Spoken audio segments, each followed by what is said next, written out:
balita. Dito sa Flash News Report, ang cyberbullying case ay lalong lumalaganap ngayong taon o tumataas lalo na sa panahon ng pandemya. Narito si Mark.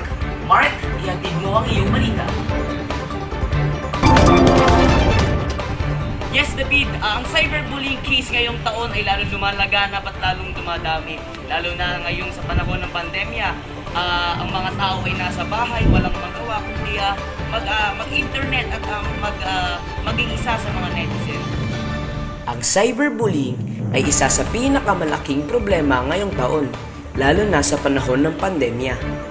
Hindi nyo ba alam na halos 80% ng mga kabataan ngayon ay meron ng sariling gadget at smartphone? At halos 80% din naman ang gumagamit ng Facebook, habang 54% ang naapektuhan ng cyberbullying. Sa YouTube, merong 66% ang gumagamit, habang 21% naman ang naapektuhan ng cyberbullying.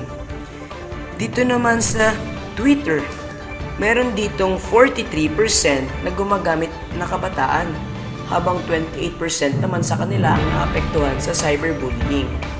Sa Instagram, meron ditong 24% na gumagamit, habang 24% din ang naapektuhan ng cyberbullying. Ang cyberbullying kasi ay pwedeng maging sanhi ng depresyon sa mga masakit na salita sa cybernet. At ito rin ay ang pinakamalaking case ngayong taon. Ang cyberbullying case ay madaming klase. Isa na dito ang panggagawa ng account, ang panggagaya ng mga account, or isa pa dito ay ang pagre-react o pagsasalita ng masamang salita sa naturang post ng isang tao. Kung ang cyberbullying law nga ay naisagawa noong 2013 sa RA 106297, kung saan nakasaad dito ang mga detalye kung bakit nagkaroon ng batas ang cyberbullying case.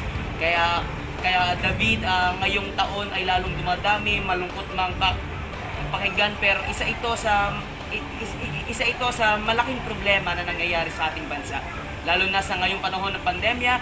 Kaya David, sa mga taong nanonood dyan, keep safe, keep at home, stay wear your face mask at ang face shield natin, hindi kasunod nyo yan. Sana stay at home and keep safe. David, balik sa'yo. Salamat, Mark. Isang paalala sa ating mga mamamayan. Panatilihing suot ang face mask, panatilihing suot ang face shield, lalo na kapag lalabas ng ating tahanan. At kung maaari, huwag na tayo lumabas ng ating tahanan kung wala tayo nararapat gawin sa labas.